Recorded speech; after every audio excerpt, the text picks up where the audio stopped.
Hi We'll wait guys, for them. welcome to the chat.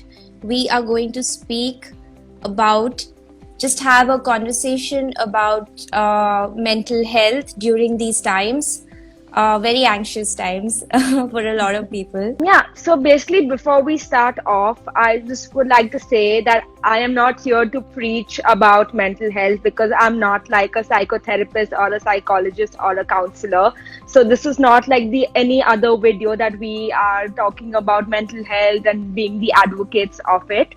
So yeah, before we start on that, I just want to make that clear. I want to talk about, firstly, about your journey. When we chatted last time, you mentioned that you were in advertising, and then you decided to start your own company, which is quite a big step, and at a very young age, that too. Starting Meditourz, I actually started Meditourz alongside when I was in advertising. So I was working with DDB Mudra Group in Mumbai for about 3 years, and I basically was working on various brands, right? It started off from like Unilever to like Feministaa, Filmfare, like different walks of brands from different industries. So to be fair, Medha, since I was 13, I always wanted to do marketing. So I always knew that I wanted to get into marketing, but I always thought that I wanted to get into the corporate side of the whole professional journey and work with a big brand like Unilever. And dude, Unilever is doing some great work in terms of being sustainable and climate change. Even recently, they've dropped the word fair from Fair and Lovely. So they are taking steps to change things, right? So Trying to. Yeah. So I basically always wanted to do marketing, and I thought that maybe going through advertising would be the right way, because to get into these big companies is not an easy job. And I was just a graduate. I didn't have any B school degree or any Ivy Leagues on my CV. So literally nothing, right? So I was like, how do I do this, right? Because if I don't come from any B school or an Ivy League, they're not even going to look at me. They'll be like, oh, who are you, right? So I was like, okay, let me do advertising, and then probably I'll go do my education and come back and join Unilever. So while I was in advertising, I started DDB. I did go to B school, and I did come back and get an opportunity from Unilever. But there's a time in your life where the ship actually leaves the port, and you feel that time has actually passed, and you don't want to really go back to something.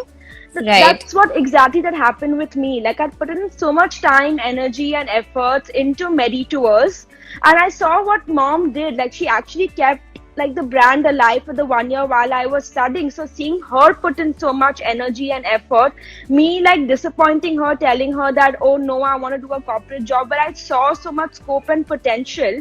I was like, why not? Why don't I just jump into something that I was so sure about? I think I have the right experience now, instead of going the corporate job where I know I would do it for 2 or 3 years max, and then look for something and I have a great awakening saying that, oh no, I want to do something of my own now. So I think I kind of eradicated those steps and just jumped into something I wanted to do now.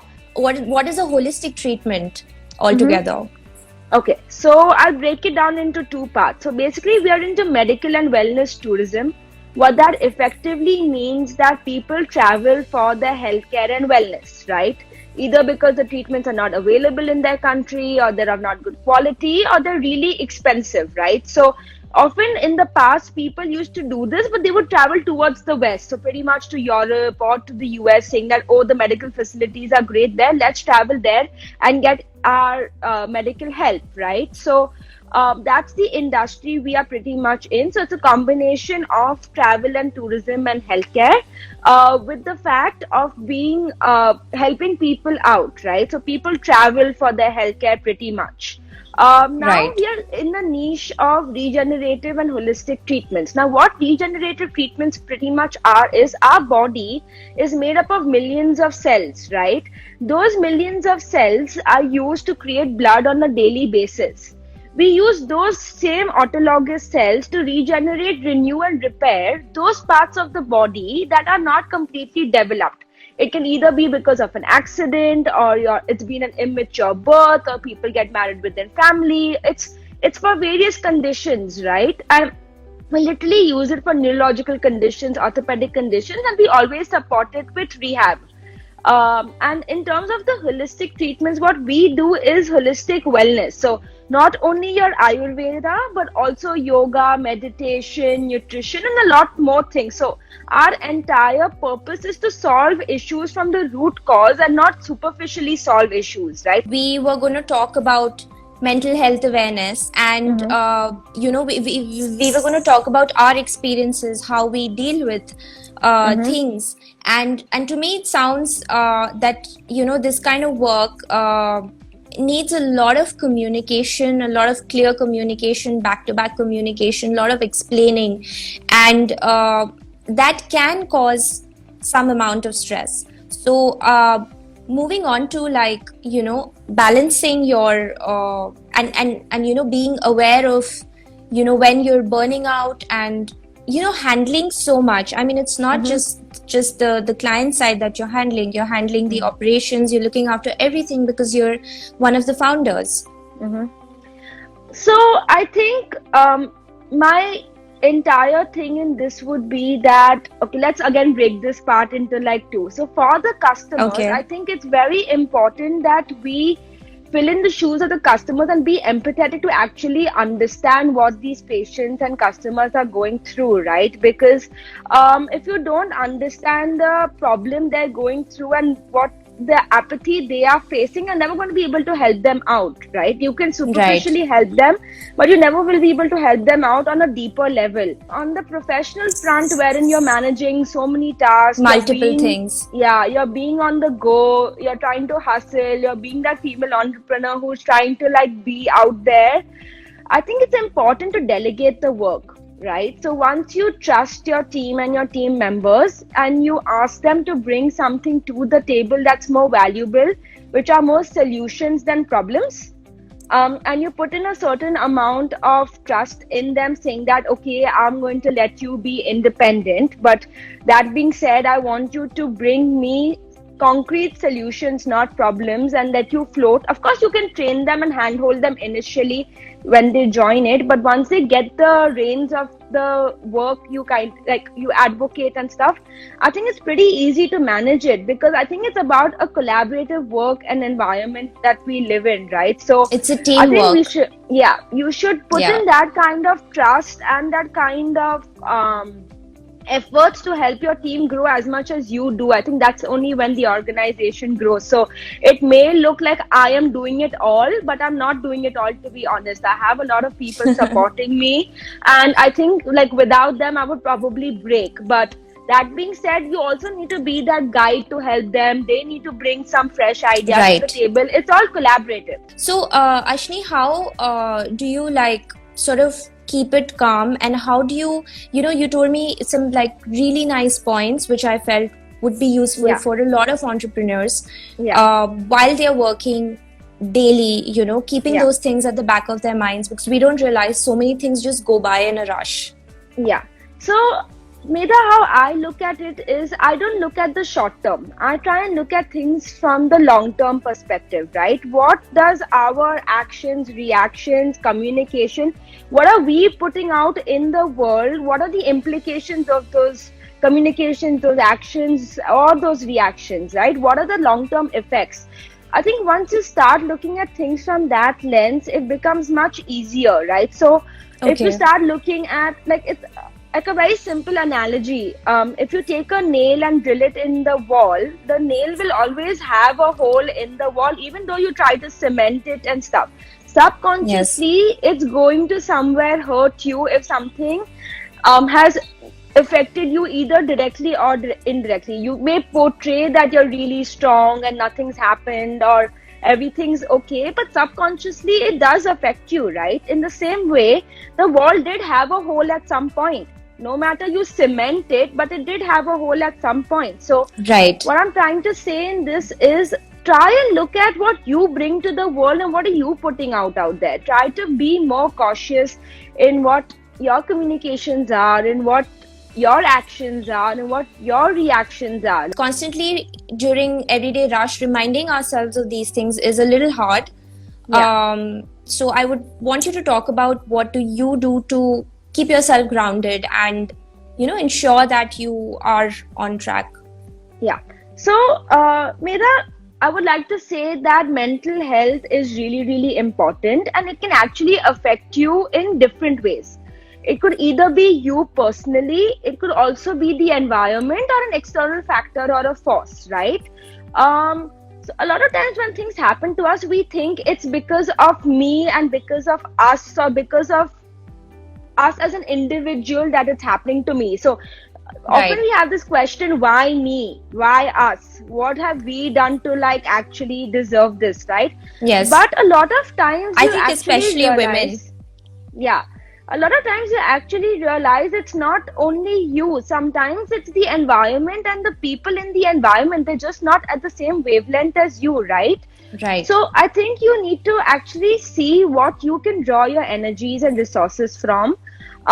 For me personally, it would be spiritual chanting. I dedicate about 15 to 20 minutes on a daily basis for my spiritual chanting. I also do a lot of exercise, like thrice a week. I give my 1 hour at the gym.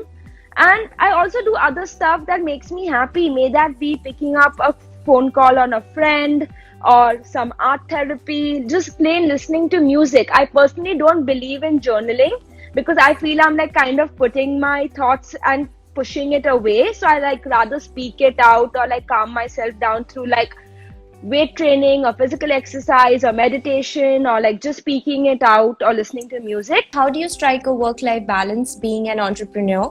When do you Mm-hmm. know that you have to draw a line and say no?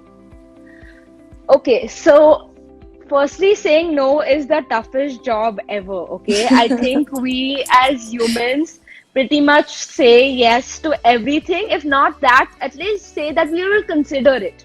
Like Yes, we yes, don't straight away have the ability to say no, right?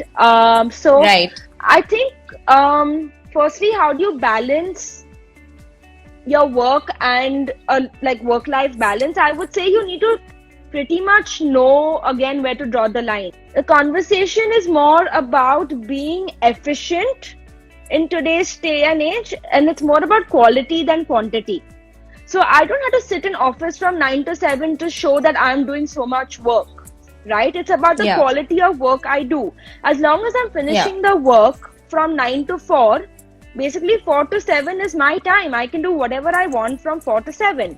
And that's right, exactly the culture I even like bring out with my teammates and my colleagues. I was like, listen, right, I'm sorry, Sunday is family day. I don't discuss work on Sundays. Like even with right, mom, because we're in the same business and stuff, sometimes work gets carried on home. And I'm like, listen, it's curfew time. This was the work that we had to discuss in office. Let's keep it for some other day if it's not absolutely urgent. So I think you need to understand where to draw the line and put in that kind of time and effort into resources that you can balance with, right? Again, spiritual, physical, whatever makes you more resourceful and uplifted, right? So right. it's again about quality, not quantity. You're not out there to prove Absolutely. anything. And in terms of saying no, I would say that you need to be clear as to what you stand for and what your brand stands for. The minute you are clear about what you stand for and what your brand stands for and what are you out, like what are you out there for and what are you bringing to the table, I think you'll straight away understand when you have to like say yes and when you have to say no. I think we also have this thing of FOMO, which we were talking about yesterday. Yeah. We just want to take up every opportunity, and if you're saying no to it, somewhere there's a feeling that I've missed out on this. And Yeah. so how do you fight that guilt or that thought that because yes, I do understand it's if you're clear about what you want, your brand values, your ideals, it is, but I mean, after 5 years, for me, it's become easier to say no, but still every time I say no, there's like a small voice behind my head saying that, are you sure? Are you really sure that you're doing this? Yeah. So I would say that, okay, questioning yourself and self-doubt is often a human tendency, okay? I'm not saying that I am like this great person who doesn't have self-doubt or I don't question my actions, or I don't question like, oh, what if I, like, what if, the whole what if thing, What right? if came? Yeah. Yeah, like what if I did it this way, what if I did it that way? Like everyone has those questions and doubts, right? It's a spiral loop. Yeah, but I think somewhere that leads to stress and anxiety, Medha. And Yeah. I would like to say this from personal experience. I've been a major planner, right? So I used to plan things out like explicitly and tremendously. And earlier, when things didn't go out of plan or didn't go as per plan, I used to get really anxious. I used to be like, why is things not going as per plan? Like, what is it Right. going wrong? And I used to often think that something was going wrong because of me, or it's Okay. something that I am not doing right, or I am missing out on some opportunity, or Right. I am not tapping on the right kind of people. Like, even It from the was same on me. space. Yeah. Right. It was like missing out. Something was missing. Am I missing out an opportunity? Am I missing out an idea? Am I missing out planning something right? It comes from that whole FOMO thing, right? You're missing out on something. Yes. But then with time I realized that, you know what, it sometimes can be you, but again, a lot of times it could be the circumstances and the environment. So now, for a very Right. simple example, obviously as an entrepreneur, I had planned out my life for 2020. Oh, Meditourz would do this, and Meditourz would do that, and this would happen, and that would happen. To our great knowledge, Corona happened, right? And earlier Aashnee would be like, oh shit, like now what? Corona happened, like will people be able to travel? Borders are shut, flights are grounded. Will my work even get resumed? What's gonna happen? Like, will people even travel? I have like 1,000 questions. But like Aashnee today would probably be like, oh, okay, Corona happened. I have this, what I have done in the past 3 years. Let's wait Yes. and watch and see what will happen. Amazing. That's brilliant. What is the worst that can happen, right? Probably my company will shut. Probably I won't serve people in the industry I'm serving in. Probably I'll do a corporate job. Probably I'll go into doing some other entrepreneurial thing. I have probably lost out 3 years of my hard work, energy, and effort, right? But what I stand for and what my principles stand for can always be used for It's not something lost. else. Exactly. Yes.